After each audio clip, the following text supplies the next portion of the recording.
And there are some regular chairs up here closer if you don't like benches. Hello, everyone. I'm Bruce Page, the recent owner of the Beaufort Bookstore. Very grateful to Wilson McIntosh for his continued support. And you know that Wilson continues to have McIntosh Bookshop on Bay Street. I just wanted to celebrate the partnership with the Conroy Center that we are enlarging as we speak, and to thank you for being here. These are the best turnouts we've had for book events. You know, we had this little COVID episode that really nobody wanted to come to bookstores, at least not to sit and talk. So it's good to see that passing, and we're going to be having probably in October 3 children's reading circles. We hope to have those regularly, and by then we should know whether the schools are safe from the latest episode of this virus. So the other thing I just wanted to say was that this is the first, if we exaggerate, of 5 book events in September. Wow. All the others are on Saturday, I think. One coming up this Saturday by Jerry Bridges, a science fiction, there's another word in there I'm supposed to put, sort of like a military science fiction. Anyway, Jerry is an author for Yellow Brick Road Publishers, and we have a little section of their books, and you can see his book there probably. He's here? No, chairs. Oh, good. Another author. There's another author. I think we should have all the authors stand up right now and thank them especially for being here. This a week from Saturday, is that right? No, yes, a week, the 10th. That's a week from Saturday. Anne Van Hine, who is a widow of a 9/11 firefighter, will be in the Beaufort, the Beaufort area, for a number of engagements. One of which will either be at the gazebo if the turnout requires it, or here in the store. And she has quite a story to tell. We have her book already, and certainly on Sunday, the 11th, when we are not open, there'll be a wonderful event at St. Helena's downtown, where Anne is the featured deliverer of the message. That's in the evening, I think. But anyway, thank you so much for being here. There is wine and soft drinks and homemade goodies. My wife said to tell you that the scones taste much better than they look. They're blackberry blueberry, but there's also a number of other items there that I think you'll enjoy, and we'll probably have a little break to do that, or during the signing portion. We hope you'll load up before you leave. Thank you. And the store is open from 10 until 6 every day but Sunday. Ginger.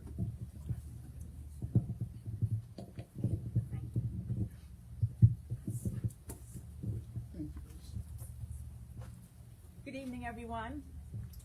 My name is Ginger Olszewski, and it's my pleasure to welcome you to tonight's evening with New York Times and USA Today best-selling novelist Therese Anne Fowler, author of It All Comes Down to This, here at the Beaufort Bookstore. Tonight's program is presented in partnership with our nonprofit Pat Conroy Literary Center. Best-selling novelist and past Conroy Center presenting author Wiley Cash praised Therese's new novel by saying, "Fowler writes like a contemporary Edith Wharton, peeling back layers of class and custom to reveal the mysteries of love, longing, and fate. It All Comes Down to This is a stunning tale of people struggling to wring the most from their lives while facing the uncertainty of what their lives should be." I'm blushing. William Barnhart, New York Times best-selling author of Look Away, Look Away, said, "Fowler sure is fond of setting off big surprise bombs in her novels. Revelations that would have most families looking for a rug to sweep everything under." But you haven't met the Geller sisters. 3 women whose chosen way to deal with sibling betrayals, suboptimal husbands, artistic and financial failure, perverse directives from their mother's will, and last gasp chances for love is to plow right through the middle, the hard way. What it comes down to is this: Fowler's insight into the way we reopen ourselves for love, time and again, speaks stirringly to the heart.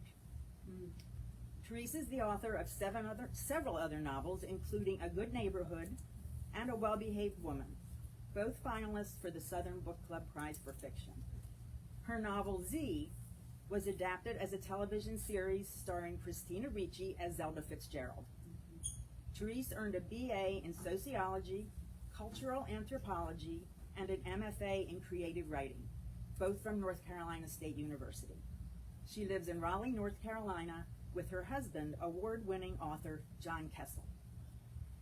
This evening, she will be interviewed by Jonathan Haupt, the Conroy Center's executive director, the former director of the University of South Carolina Press, and co-editor of the anthology, Our Prince of Scribes. Writers remember Pat Conroy, winner of 17 book awards. Please welcome Therese and Jonathan. I think that maybe we should just, stop here. Ginger made such a great sales push right there. Expectations have been set very high at this point. I think if I say nothing, I'll do better. Have some snacks, buy a book. Thank you all for coming. Appreciate it. Yes. Well, it's really nice to be back in Beaufort Bookstore. This has been a really wonderful partnership for us at the Conroy Center, and for Beaufort in particular. We are surrounded by so many friends this evening, so many authors too. I think I told you in an earlier email that you cannot walk the streets of Beaufort and throw a rock without hitting an author, which is why I walk around with a pocket full of rocks all the time. You deserve it. Yes, you never know. You never know, yes. But since you have come all the way to Beaufort, to Pat Conroy country, I'm wondering if we could start tonight with a Pat Conroy story, which is how our lives intersected the first time, and that relates to an author who has joined us late, I will point out, but here nonetheless, Sure. Beaufort's own John Worley. Let's talk about John Worley. We should, yes. So you want to talk a little bit about how that began, how you entered the Conroy Circle? I'm thinking, John, you can maybe remember, was it 2009-ish? No, it was 2012. Well, 2012. The South Carolina Book Festival. I just didn't remember the year. Yeah. It all is a blur. So John and I both were in attendance as authors there, and we happened to meet, and I think we struck up a pretty good friendship there, both fellow authors, and there was an incident that one of the evenings. I was just relating it to Marilyn on the way over here. I said, there's a buzz phrase I could say to Therese, and she would instantly. Yes, but you cannot say it in polite company. No, you can't. Not on camera, please. Not on John, not on camera. But suffice it to say, we met a colorful fellow author, and the three of us sat around talking colorfully. Some wine was probably involved in that. And I don't remember if you were writing a Southern Girl at that point or not. I was, it had been written for years, actually was what it was, and it had been in a drawer. And that book festival was a catalyst for bringing it out of the drawer, because Pat Conroy and I had a conversation. Jonathan Haupt's name surfaced in, and Jonathan and Pat said, I think USC Press will publish a small amount of fiction if it has something to do with some nexus to South Carolina. And I said, well, Pat, Southern Girl is largely set in Charleston. I've had it in a drawer for years. I wonder if they would have any interest in that. And Pat said, I don't see what you had to lose by sending it to him. So I mailed a copy off to Jonathan and got a nice response back. And Regrettably, I opened that piece of mail. It's a lovely novel. It is. Those folks who are as yet not exposed to that should expose themselves. But not in that way. Not in that way. Well, whatever, literature has many purposes. Whatever you're comfortable with. And so from that nexus, Jonathan reached out to me to ask if I might write the foreword for that novel, and it was going to be the inaugural title. It was the inaugural title for Story River Books. Pat Conroy as the executive editor. Editor at larger than life. Larger than life. There we go. And so that's our little triangle in my entry into the fold. Yes. And you had the experience of coming back to the South Carolina Book Festival when that book, A Southern Girl, was then in print, and John and Pat were both there. And you had an experience that I had many times, that John has also had many times, of sitting next to Pat Conroy in the signing line. Seemingly endless signing line. It was lovely. And, I had met Pat once before that, but this was an exposure for me, more lengthy exposure. And so John and myself and Pat sitting together at a table, and almost everyone there for John's book and for Pat, and I'm just sort of, the incidental author at the table, which was fine with me. I thought it was wonderful to see Pat's generosity toward his readers in real time. And I tell that story frequently, especially when I have been in other venues in which authors are not so generous with their time and attention to readers. And I'm not going to name any names, but one of those authors is a National Book Award winner, and he was a real jerk. So,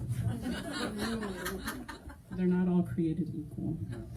It really was a master class in reader appreciation to sit with Pat. And I remember at one point him telling you, you don't have to sit here for this, and you saying, "Are you kidding? I wouldn't be anywhere else right now." And Therese has honored that tonight by coming all the way from Raleigh to spend this evening with us here in Beaufort too, and I so appreciate that. So let's dive in and talk a little bit about, if we must, if we can, if that's all right. So I'm really dying to know, how much did the Mets pay you to write this book? That will go with me to my grave. Somebody asked me just the other day, why the Mets and not the Yankees? And I said, I think that answer is self-evident. Anybody who followed, the Yankees don't need my help. The Mets sometimes do. Yeah. They said, but Marty's husband, he's a New York guy. I said, but he's from Long Island, and they're different on Long Island. People who live on the outside of the mainland, as you all do, are different. Better. There we are. There's the adjective that we're waiting Wonderful. for. Yes. Excellent. Mm-hmm. Like the Mets. I would love to see you write just a full-on baseball novel at some point. I want like The Natural, but with a Little League female protagonist, because that's part of your story too, That is as I part of understand my it. story. I don't follow baseball so much as I used to do, but part of my biography that is lesser known is that I was among the first females to play Little League baseball in the United States. I started playing when I was 9 years old, and that was a year I don't want to mention. But it was a couple of years after the Title IX legislation, and that was actually what paved the way for girls to get into sports that had been completely male up to that point. And I just loved playing ball. I should write something specific to that.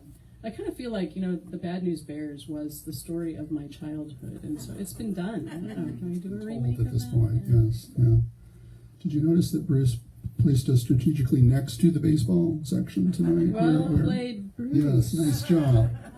That's why you want an independent bookseller, because they curate the experience so well. You guys were talking about this. He's like, I'm going to move some baseball books tonight. Yeah. Where I'm getting a percentage of any baseball book sales tonight. That's how we fund the Conroy Center. So I want to. It's not technically a baseball book, and yet it is. There are elements of that. That is a recurring moment to it, but it's also not really like your earlier books, and your earlier books aren't like your even earlier books. And this is something you write about in the acknowledgments, that you have had these opportunities to, for lack of a better term, sort of jump genres occasionally to follow the story where it leads you. How do you, as a writer and reader, explain that about yourself? Well, the explanation as a reader is the easy explanation. It's that I don't want to always read the same kind of book. Mm-hmm. And most authors, I think, would tell you that they don't want to write the same kind of book again and again and again, although some do, and they love that, and that's great. However, I find that less interesting, and I need to be really interested in whatever I'm going to be writing, because we're talking about months and months of effort just to get the words, the first draft on the page. And then when that draft is finished and it goes to my editor and it comes back to me and back and forth, and a couple of years of effort before it gets into the bookstore. So I need to really care about what it is that I'm working on. Fortunately, my publisher has been willing to put up with this. We'll see if that continues. When I tell them, that all of you lovely people turned out this evening, they'll be like, okay, we'll give her another try. People are still willing to read your books. I guess we'll have to let her write the Little League Baseball novel after all. Yeah. Yes. No, but it is, I was saying to you before we got rolling tonight, being at this point in my career, which it all comes down to this, is my 7th published novel, I think. And I feel like I'm kind of mid-career. I've been doing this for about 15 years professionally. And I would like to continue to do this if I get the option to do so. I forgot what I was going to say about that. It would have been brilliant, though. It would have been brilliant. Mm-hmm. Questions from the audience? I think you also really love your characters, or you love seeing what trouble they get into, at least, In this book, in And there's so much trouble in this book, so much trouble. Yeah. So could you tell us a little bit about this Geller family, these Geller sisters? Where did they come from in your imagination? Did they emerge fully formed as a unit, or do they sort of unfold as you were creating the drama of the family? This story had its genesis in the oldest of the 3 sisters, and the character, her name is Beck. Beck was a character who was sort of living with me through the early months of the pandemic shutdown. And I kept putting her into different scenarios. I knew she was a writer. I had a feel for her personality. I didn't know what her story was. And the story started out as being set in Raleigh. And then I think I just had travel lust at that time. Nobody was going anywhere, and I wanted to be going somewhere. So instead, I decided that she was a New York born and raised girl. And then I gave her these sisters because I don't have any. So then I'm living vicariously through her New York setting and her sisterhood. And then the setting with the summer house, which is part of the story in near Bar Harbor, Maine, Mount Desert Island, Maine, was another piece of travel lust that I just worked into the story. I mean, in a way, the story could have occurred almost anywhere. The summer house could have been right, here on well, we do mention Hilton Head. Hilton Head gets a piece. It in this does, story. yeah. South Carolina as well. Yeah, by I have virtue a of that character who is yes. from South Carolina. Mm-hmm. So I was just sort of wandering around in my imagination and putting things together, which I have not ever written a novel in that way before. In that sort of exploratory way. Yeah. And I'd been reading these messy family dramedies, prior to, and I just felt like, I've not written that. Maybe I could do that for something different. And I wanted to do something that was fun and that had an upbeat ending. I needed to be uplifted. And I did not think we would still be quite where we are with this virus by the time the book came out. But even if we were, that made it, doubly important to me that readers not be mired in tragedy the way they were with my previous novel. Which you should read too. Maybe read that and then read this. Even greater catharsis if you go that way. Absolutely because, right. A good neighborhood will break your heart, as it certainly did for me. And this, despite all the trouble, all the mess in this particular novel, ultimately it's a story of hope, of repairing both with and without the hyphen, I suppose, and of coming together in a much better place I than like the start. that. Repairing. Yes, Well done. you can borrow that. I'll loan that out to I'm you. so sorry that this is my last book tour event because I could take that forward. Dang. Talk to your publisher about that. Therese wants to do the repairing tour. The repairing now. tour. Yes. Mm-hmm. I should also mention that it's a story with secrets. So this idea of sisters and secrets in a summer house, these are like really common summer book tropes. And I did not think of this as a summer book when I was putting it together, but I thought, it'll be fun if everybody has a secret. And instead of it being the kind of novel where you read trying to find out what the secret is, the secrets. but the characters do not know one another's secrets, and so I think the fun of it is waiting to see when those revelations are going to occur and what the fallout of that is going to be. There is. I mean, it's almost Shakespearean in its structure that we as the audience, you can borrow that too. We're going to go on tour together. Almost Shakespearean. Put that on the cover of the paperback. I got Austen-esque in I my know. other reviews. And so. Wharton comparisons too, both of whom are name dropped in the book I as should well. just So it's like retire you were right inviting now. that. You should, yes. Did you hear sort of the audible gasp Yeah, when I- Edith Wharton was mentioned in the intro? Like, Thank you, oh, Wiley. Yes, let's run with that for a while. Well, I had dinner with Wiley while he was on tour with his book, and he had recently read and blurbed mine, and he kept saying, "I just didn't know you were so funny." I would second that. I did not realize that on the page in person. My God, yes, you're hilarious. I know that from past experiences, but I wasn't expecting that level of comedy in the book. And the unfortunate part of how it's structured is we can't actually share a lot of the jokes because they're built into the revelation of secrets, and we don't want to spoil anything for it. But I'll vague this up a little bit to the degree that I can. But what I laughed out loud at, and what I still circle back to sometimes, and I hope you intended this to be funny. We're about to find out, I suppose, and we're going to learn a lot more about me tonight than I intended. There are these parallel moments separated by several chapters. In one where a sex worker is explaining that profession to a book publishing professional, and he can't quite get his head around it. And then there's a parallel scene later on where the reverse has happened, where the sex worker now has a manuscript and is trying to understand publishing, and neither can really believe this is a legit profession. And it's hilariously funny as it unfolds. Thank you. You're welcome. I'm so glad. Will you review this book for the New York Times or something for me? It'll be a late review, but I'll take it. If that's an option, I would love to do that.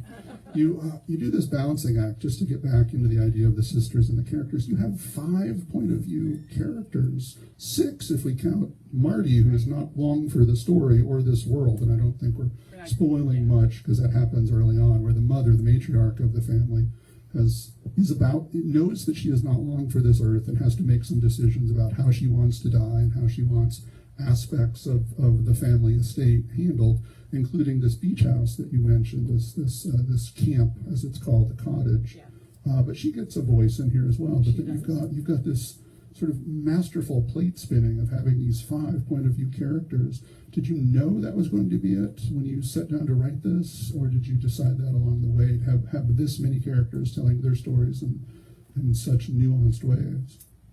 It was an organic process. I knew that we had the sisters. I knew that CJ, who sort of opens the story, was going to be a point of view character. Mm-hmm. And I didn't want him to be the lone male voice in the story, so then we also needed Paul's point of view. Yeah, I think it's just so much more interesting for me to inhabit all of these different people. Again, I was writing this during COVID lockdown, so sort of more was better, in my opinion. I think there are some readers who have gotten conditioned by popular literature that's written in just a single point of view, and for them this might be a little bit, harder to read. They're welcome to buy other books. but it does allow for a different kind of tension in a novel and a different kind of motion for the plot.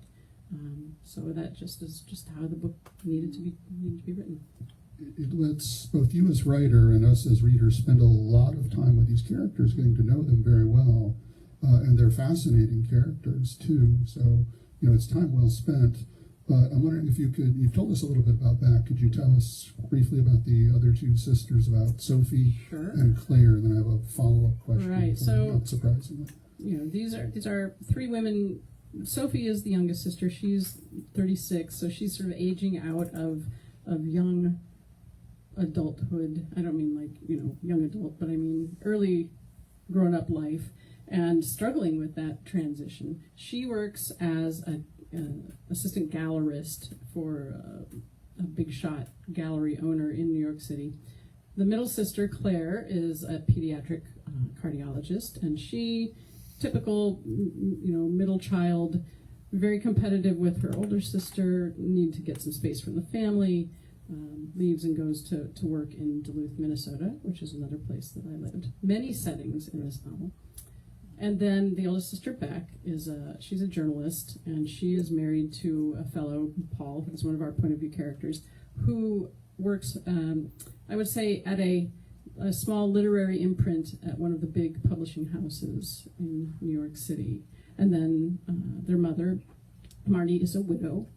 So this is not a glitzy New York family. This is a very solid middle class family who just happened to plant themselves in New York City. Their father worked for the city in the comptroller's office, so they're just sort of regular folk. And I thought that was kind of interesting because I have written about New York City in a number of different ways, and most recently, before this book, about Alva Vanderbilt and the Gilded Age in New York City. So I have that perspective, but I thought, what was it like for, regular folk? And so that's the core of our story. And then we have, of course, C.J. Reynolds, who is kind of almost local to Beaufort. Not far.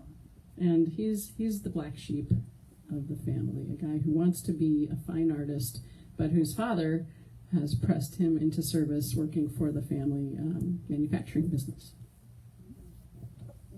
And they're all so interesting in that they all have secrets. Everybody in the story has a secret that they're keeping from each other in various combinations. And Right. we as readers learn what those secrets are before other characters so learn. CJ, for example, Yeah. is an ex-con. I mean, that's on page 1, but he doesn't want that information necessarily to get out. CJ disappears from the book for like 8 chapters, and I missed him the whole time. And that's how interesting he is when he enters. Send a postcard. I did, yes. I sent it to the prison, but they didn't forward it to him. And then there is a character who is not point of view and who is fascinating to me, who really steals every single scene he's in, and as 8-year-old Arlo, who really changes our understanding and appreciation of CJ in particular. He's really tied to that narrative. Where did he come from? Where does Arlo come from? Arlo, I love Arlo so much. Yeah, he's a sweetheart. I don't want to say too much about him because a lot of the pleasure is in just the exposure, the revelation as you read. Somebody said to me recently at another event that he should have his own spin-off book. Yeah, like, Arlo 10 years later or something like that, or, young adult novel, but a whole series about Arlo. Some other folks say Sophie should have her own spin-off. That's been actually really interesting. Sort of, who's your favorite sister? Who's your favorite character in the novel? There's so many to choose from. Who was your favorite to write? Not necessarily your favorite in the grand sense, but as the person putting their words and essence on the page. Besides Arlo, of course. Yeah. Depending on the day, the answer would vary, but I think writing Sophie's story was, for me, there was so much energy and dynamism in her story. She's such a mess, but her life is really large, and so I would never live the life. She is on the edge. She's just teetering on the edge of catastrophe and dancing as fast as she can to prevent that from happening. And living in this big world. For example, there's a scene in which many celebrities are present at a gallery event, and hello, welcome. And she has a conversation with one of those celebrities and sort of considers whether or not, he might be a romantic prospect for her, which is something I think all of us can relate to. Is it? That's not at all. But that's what I'm saying. Like that sort of vicarious experience with her was it was great fun. It's got to be fun to write. I would not. Well, I might be brave enough to do that. I'm not sure. I hear that Tom Hanks stayed at the Rhett House, and I was thinking, what if Tom Hanks was there today? Would I just go up and introduce myself? I think I would. Yeah, right? It would be a shame not to. I would need to buy his book here first and then have him sign it for me. That's the way to do it. That's the way to Tom The way Hanks' heart. into an author's heart. Right there. Yes. And then he would come over here and buy yours, and the scene would repeat itself. Clearly. Yes, but this is sort of how Sophie plays that out. I mean, she maps out the whole evening and the next morning and what kind of building he lives in. And Right. She has a really interesting imagination that carries that scene beautifully through. So I can imagine that was quite a lot of fun to write. Yeah, thank you. You know, I would argue that there's another main character in the book, and that's the house itself, the cottage, which has an arc. It changes. It begins at one particular point in its history. Even its appearance changes. Its innards changes. Its ownership changes. So much about the house changes. Is there a house like that in your own history, a sort of quintessential home that was important? No, that house to is a life? real house. Okay. And what day is today? Tuesday. Tuesday. On Saturday, I left that house. I was staying there. It belongs to friends of ours, an author named Kim Stanley Robinson, who some of you may be familiar with. President Obama picked his most recent novel as one of his favorite books, Oh. called The Ministry for the Future. Really Okay. brilliant. It's an awesome book. There you go. Endorsement from the audience. So the house belongs to Stan's wife, Lisa, and they co-own it with other members of their family. And I think I stayed there for the first time in 2017. That was my first visit to Maine and to Mount Desert Island, and it just captivated me. And so it is the house in this book is very slightly different, but more or less that's their place. Captivated you in the sense that you walked in and said, I'm going to set a novel in this house one day? Or No. captivated in the sense that this is just an amazing house? No, just like I love it here, and just like Beck, I felt like this was a place that I could be really productive. Yeah. Yeah. Well, given that the way that you viewed the house then later informs the way that Beck informs the house, even though she has a much deeper history with it. How much else of Beck's experience, her yearning to be a novelist, is really you, Therese? How much of that character and that particular part of her life is reflective of your own? I mean, Beck is sort of like the slightly more. She's in the inner literary circles that I would not ever consider myself to be a part of, by virtue of writing serious nonfiction as a journalist, and also by being married to someone who's in that world. So she's somebody I know, but she's not me. But that yearning that she has, and there's a scene in which she's thinking about what it would be like to have a novel published. That's very much something from my own history, because I got started kind of late. My first book was published when I was 40, so I do things backwards. I just, in the wrong order. It seems to be working. I don't think you're alone in that, though. I found quite a lot of writers, particularly here in the Low Country, who've put off not necessarily even their writing, their creative life, to raise a family, to do their profession, to do everything else that gets in the way of that creative spirit. But here in this place where you can feel the rhythm of the tides, and the world dies and is born again twice a day, every single day in the Low Country. You can feel that. You can step into that rhythm. People get creative in a way that they've put off for a long time. I'm often browsing real estate in the area, just like, oh gosh, wouldn't it be lovely to have my version of the lake house down here somewhere. Just like you need another author in the area. I've got a pocket full of stones for that very thing. So, yes, one more would certainly be welcome, particularly if it were you. So, well, yes. You said stay at the Rhett House, and of course I took your advice, and I was out on the veranda this afternoon after I checked in, and there's, the Spanish moss. It's so gorgeous. It's so romantic. I thought, this is what you do, isn't it? You lure people down here. Do successfully. Stay at the Rhett House. Yes. Yeah, I'll never leave. Well, it would be a twofer in your case if you did come this way, because as we've mentioned a couple of times now, your husband, very successful writer as well, John Kessel. John looks like he stepped out of central casting for the role of handsome author. He's just He been looks like Jeff exquisite. Goldblum, actually, when he wears his round glasses. Mm-hmm. Yeah, he's very tall also. Some of you, I know John Worley has met him. Elaine was he your teacher once, right? No, I wasn't in his. I was in yours. You were in my group, Yeah. right? That's right. That year he was there. Yeah. He's 6'5", and he's a fantastic writer, really interesting guy. Yeah, so you could have both of us. We would welcome. The invitation has been made, I would say. Yes. Mhm. The novel has a lot to say about marriage as well, just to make an awkward transition there. A pretty good segue, I think. You like that? Yeah. We'll go with that then. And this too relates to the topic of secrets and what's known and what's not known and what's communicated and what's assumed. And you've really layered that nicely with the relationship that we see unfold with Paul and with Beck.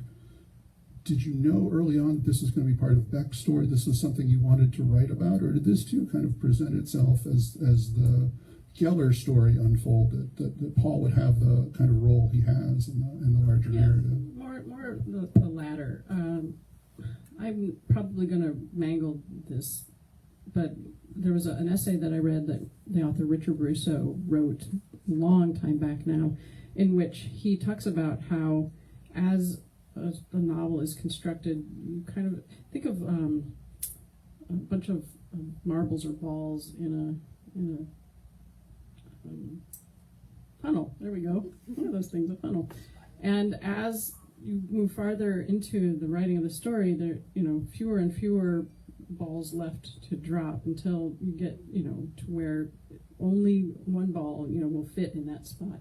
That's kind of what it was like developing that. So I knew what Beck's secret was, then I knew what Paul's secret was, and I knew that there would have to be some conflict there, and it just arose out of that setup, and the dwindling possibilities for what the conflicts can be.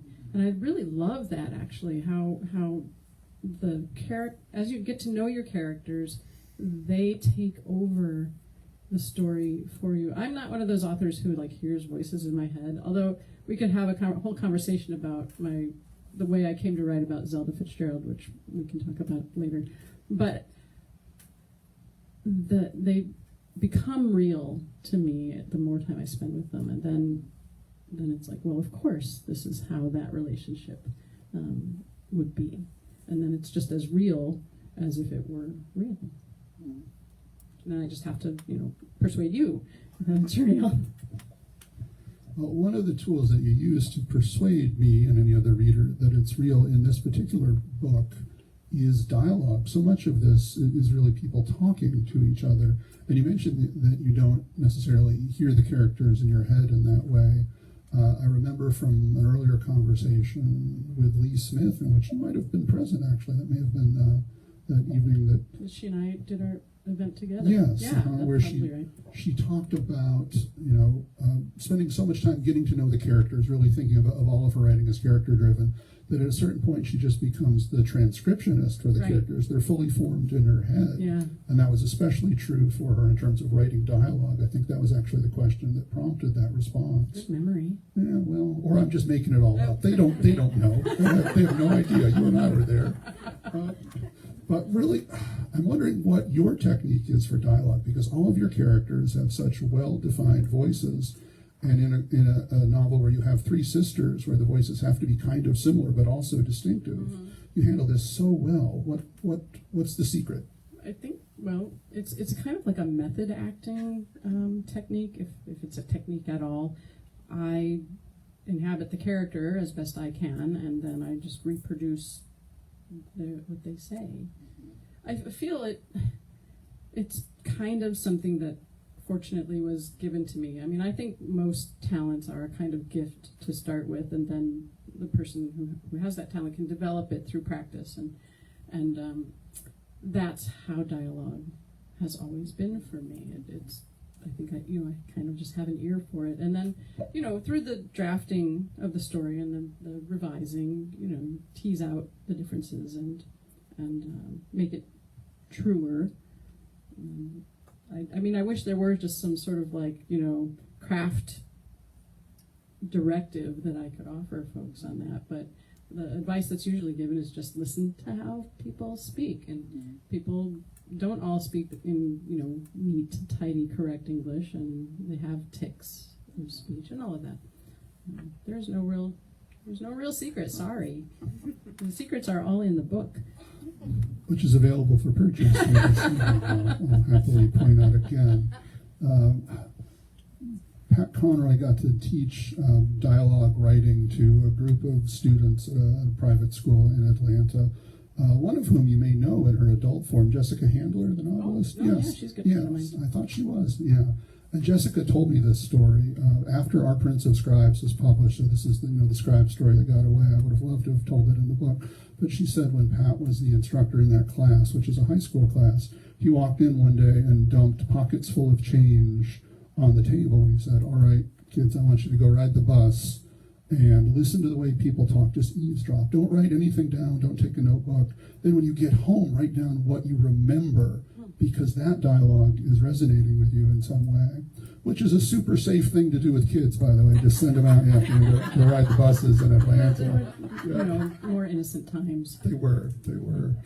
Wow. Well, I mean, but that's what you do. You sit on a bench at the mall or something, and you just listen to people. We want to listen to you all in just a few minutes for your questions as well. So that's like your 5-minute warning that we're about to open it up for questions.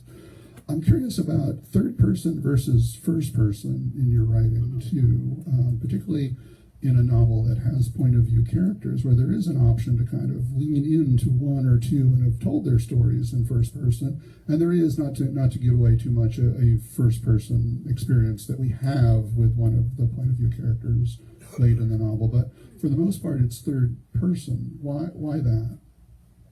I think with so many different characters, it would be next to impossible to differentiate their narrative voices in the first person. So that's just a challenge that I don't think anybody. I've seen it done, and sometimes when it's printed in the book, the publisher will make some sort of cues by giving a different font to those characters and all of that. And I thought, no, I'm not interested in that. But also for this kind of story, the third person voice lets the author, toggle the distance from, way out here, the omniscient voice, the author voice, the voice of God, whatever, all the way close into the character's thoughts, all in third person. So I think it is, in that way, the most versatile of an author's tools, frankly.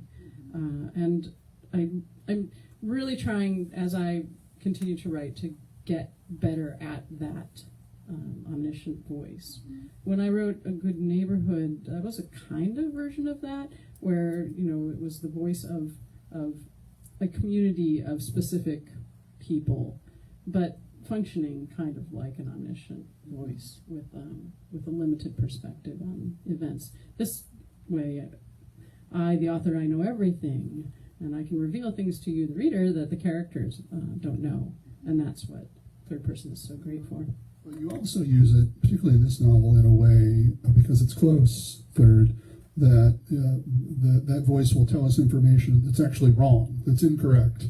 But that character that we're focusing on, that's absolutely true to their belief system as well. That's right. And you manage that really well, too, I thought. I think, again, that's a kind of a method acting trick or technique, because, that's what the character thinks. That's just how it is for them. It doesn't mean that they're right. Yeah. Well, I have one more question before we open it up to anybody in the audience who's not a middle child, because nobody cares about middle children in this book or in life. And it's a big question, which I've saved till the end. Okay. It's the overarching question. It's the question of fate. It's the question of kismet, of serendipity, of what at one point you identify as, let me find it here in my carefully written notes, as young synchronicity. I mean, we get pretty deep into what that means, too, the idea of meaningful coincidence. Meaningful coincidence, yes. Right. Is that something that is true in your own life that you have imposed on this novel, or is that something specific for the story that this novel needed to tell, that you threw it in as often as you did? I think Carl Jung should answer that question. But I will attempt to address it. I feel like meaningful coincidence or fate, what have you, is potentially a real thing. Because I've had too many of my own experiences to completely rule it out. I am a really logic-based person. Like, I am like realism is where I spend 98% of my time, even though I'm married to someone who writes science fiction. Yet, there are just inexplicable things. And so I wanted to have some fun with that in this book, including getting all the way to the finale of the story. And I will not spoil it for anyone, except to say that some readers missed a very important cue. When I occasionally dip into Goodreads or Amazon or wherever readers post reviews to see what folks are saying about the book, which it's impossible not to look sometimes, some people they missed the cue. In fact, my aunt and uncle were visiting Raleigh recently, and they just had their 50th anniversary and kind of touring around just for fun, stopped through, and they both just read the book. Mm-hmm. And my uncle made a remark about the ending, feeling like that seemed a little too coincidental. And I said, Uncle Larry, I think you missed something. And my aunt said, I got it. she said, we didn't have a chance to talk about it yet, but I got it. So good. There is a breadcrumb for that. There is a setup for that. But the novel all along is convincing us to be open to the possibility of this, of meaningful coincidence to begin with. So it's a wonderful payoff to that when it happens. It did not in any way, to me, feel forced or out of nowhere. It felt like a natural outcome of the trajectory that we were on. Even though it's a big moment. You can borrow that too. Yeah. Put that in your review, would you please? I'm apparently writing a blurb for the paperback in the course of our conversation tonight. Yes. But I love that moment. I really do. So thank you for that. Audience, beloved audience. Does anybody other than John Worley want to say something tonight? Any questions? Any comments for Therese? Anybody? About this book or previous books? We're not limited. I love the Zelda book. Oh my Thank gosh. you. I no longer like Scott Fitzgerald. That's the danger of reading that book. I know. So now you're going to have to, if there's any good in him, you're going to have to write about that. It was a troubled situation. He was a troubled I agree. man. She made some pretty poor choices herself. Yeah, It but was great. when I went into writing about the Fitzgeralds, I didn't really have a position on either one of them. I didn't either. Yeah, but then some folks were like sort of Scott Fitzgerald super fans, and they got mad. But I said, look, I'm just presenting the real information here. And in fact, there was a scene that was written for the book that my editor had me take out because she felt like it would tip the scale, too far against Scott, even though it was an absolute based in fact situation. So. Well, we just toured the Pat Conroy Literary Center, and on his desk is the F. Scott Fitzgerald Award for something. I'm like, Dubious distinction there. but anyway. Well, I'm glad you enjoyed the book. Thank you. Loved it. Thank you. And a good neighborhood. Oh, thanks. Just out of curiosity, how many of you have read Z or watched the TV show? Well, Read it. Huh? Did we see the TV show? No, watch the show. yeah, I It'll watched be all right. both. Pretty good. Can you tell the piece you left out? Sure. Oh, okay. So the scene, the scene that got cut from Z is a scene in which, when Zelda was hospitalized in Switzerland, she and Scott were initially made to sort of sit down with a marriage counselor, such as they were at that time, and that conversation was transcribed, so it exists as real conversation, and it's fascinating because Scott comes off as this sort of obnoxious, overbearing, micromanager, which he was, and Zelda is just as calm and reasonable, even though she's the one who had the manic episode and had to be hospitalized in the first place. The counselor or doctor is trying to get them to sort of work through whatever their issues are. So what I did is I took that scene and I made it into this sort of fantastical scene of a prize fight between the two of them in the ring. And my editor said, I love this, but, Scott comes off looking so bad in this scene. And so we had to cut it.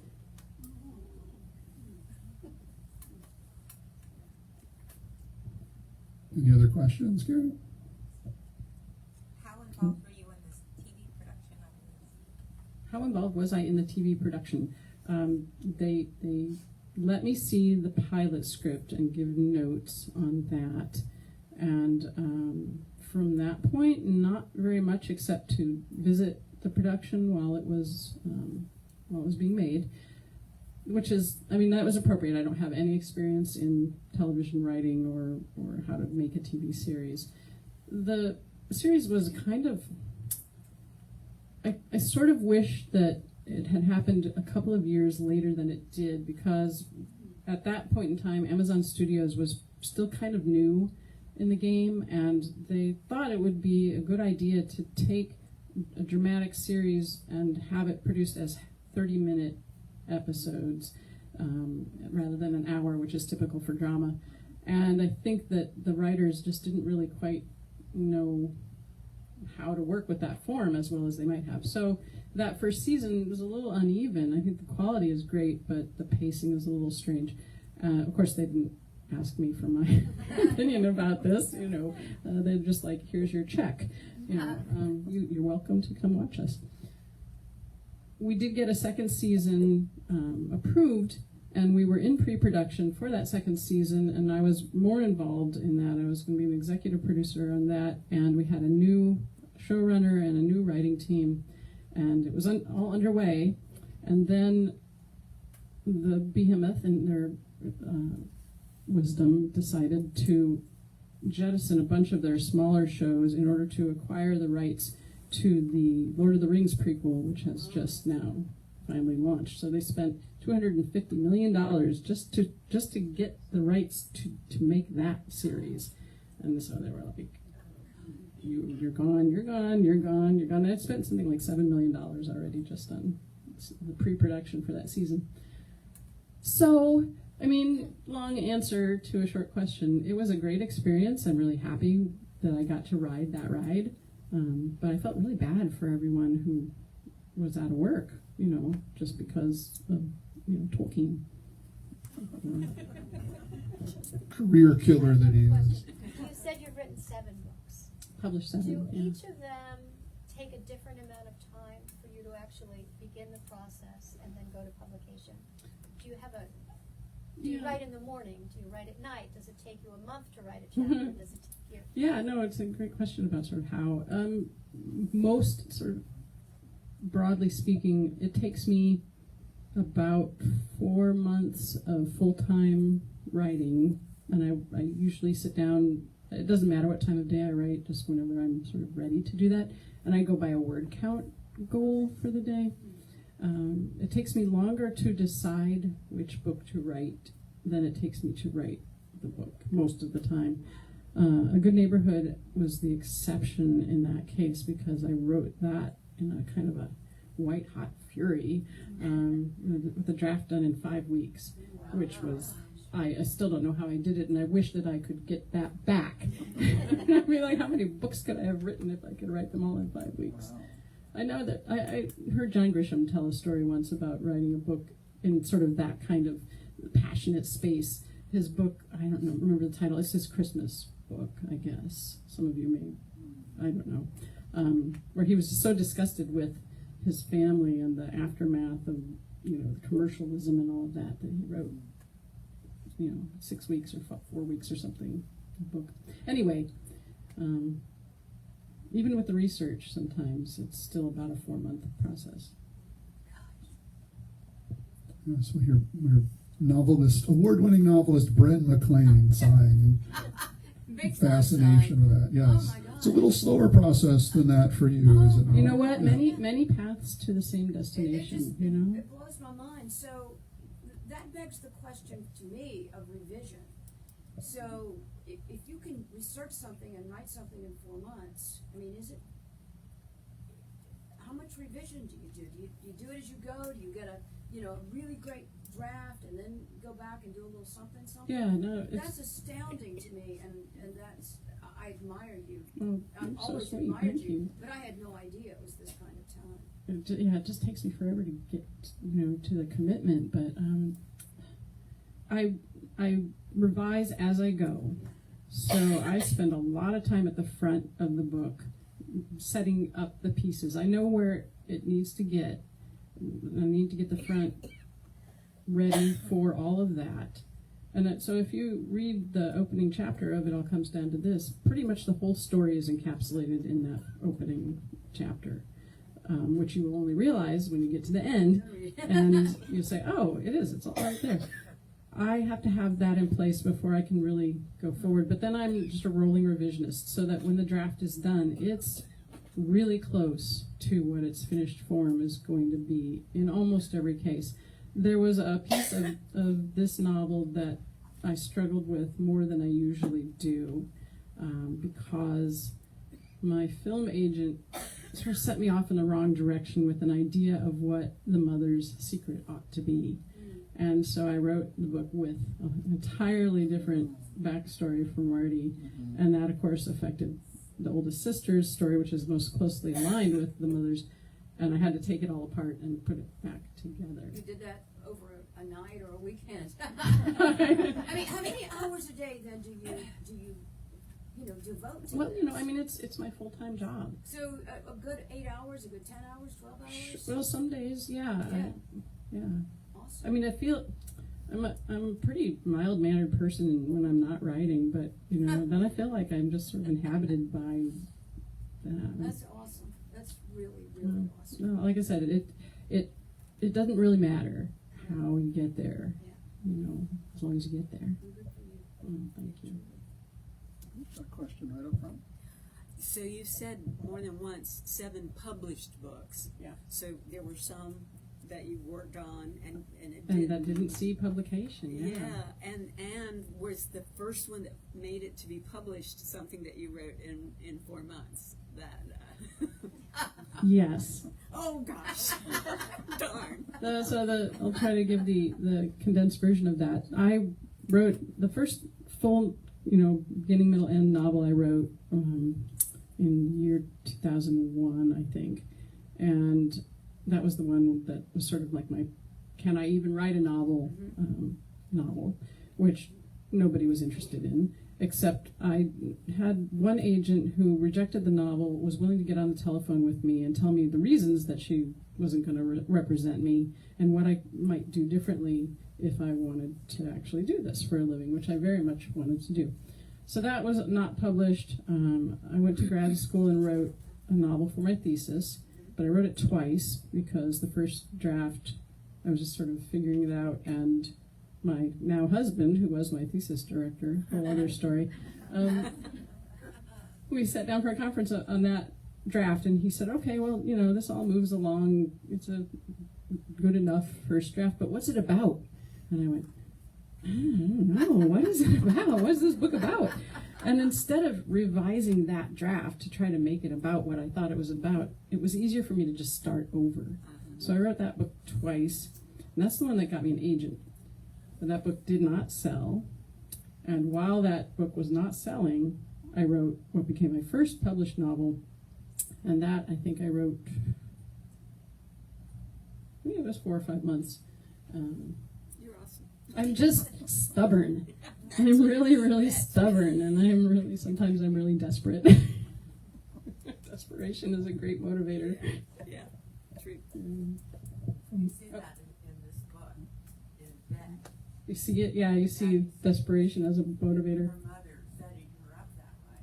But what's so interesting is that all of their secrets are connect. Intertwined, yeah. Intertwined, absolutely. And Beck getting unstuck, everybody gets unstuck. Spoilers. Careful, careful. I recommend it. I just finished it. So. It's really very good. Thank you. Thank you, Catherine. Do we have a question over here? What is your word count for the day? How many pages is that? Well, 1,500 words is sort of a bare minimum. But when I was writing A Good Neighborhood, that was like a 3,000 word a day pace. I have been on retreat with some people who write a lot more words in a day than that, but then it takes them a lot longer to turn them into something readable. So I feel like, I have my realistic, like I can write this many words and have them be coherent word story. and then just stop there. How many pages does that translate? I don't know. I mean, it's going to depend on, spacing and all of that. But to circle back around to the question of revision, are you self-editing while you're writing those 1,500 words, or is that how you start the next day? What's the relationship between the creative act and the editing act? A little bit of both. I'm not super picky about sentence level stuff on that first 1,500 words, but that's just how it helps me think about what comes next, because I'm just going over and over again what I've got, and so it triggers just like a flowchart, I guess, what the next thing can be, should be. Yeah. It's interesting that's the process for you. It's so far. It's working. It's working. It's working. It's working. Yes, So as I suppose our closing question before we start selling a ton of books, a metric ton of books, I can assure you, because they all want to know what the intertwined sequence are now. We stopped at just the right moment. Just the right moment. Yes, and I said sex worker twice earlier, so that alone sold a dozen books for you. So. Scene stealing 8-year-old sex workers. I mean, Who doesn't want to summer read house. that? Yes. Secrets. We've mentioned a couple times that we've got a bunch of writers here, but one is slightly younger than the others. So let me ask this on her behalf. As someone who made the commitment to being a writer a little bit later in life, what advice do you give, or would you give, to young writers, to folks who are self-identifying and on that path as teenagers? Well, it's not going to be particularly original, but it's going to be to finish the draft, because it's so easy to start. So I start lots of books. I have many books that I've started and I have not finished. So that's the single thing, finish the draft. And then, of course, persistence. The biggest difference between being the person who's sitting in this chair and the person who wants to sit in this chair is persistence. So persistence gets you to the end of the draft. Persistence gets you through the agent hunt. Persistence gets you through the rejections from agents, editors. Persistence gets you past the terrible reviews that sometimes come your way. I mean, you just have to put your head down and just keep going. It's good advice in general, not just for the writing life, but for life, especially I would lately, say. right? Yes. Oh, yes, the world asks a lot of persistence of us lately. This has been wonderful, Therese. I'm so grateful for your time. Thank you all so much for joining us this evening. Beaufort Bookstore. Therese will be signing books and drinking wine, both of those things, right up here. So come on up and say hello. Thank you all.